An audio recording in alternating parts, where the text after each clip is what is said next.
चित्त नदुखाउनुहोस् है। ल भन्नुहोस्। चित्त दुखाउनुहुन्न नि? दुखाउन किन? तपाईँ काङ्ग्रेसभित्रको दही चिउरे है।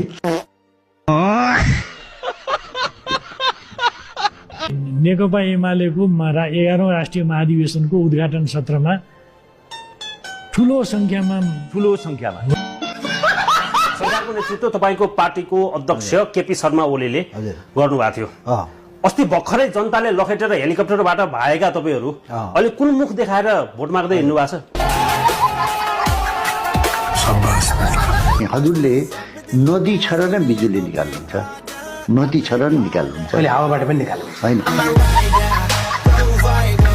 काठमाडौँमा तपाईँको 8 तले एउटा घर रहेछ। त्यो घरको 8औं तलातिर गगन थापा लगायतको टिमलाई रणनीति बनाउनको लागि तपाईँले कार्यालय सञ्चालनको लागि त्यो घर दिनुभएको रहेछ। त्यो घरको घरबेटी पर्नु भएछ। हजुर, ठिक हो? ठिक भन्दैछु? एकदम ठिक हो।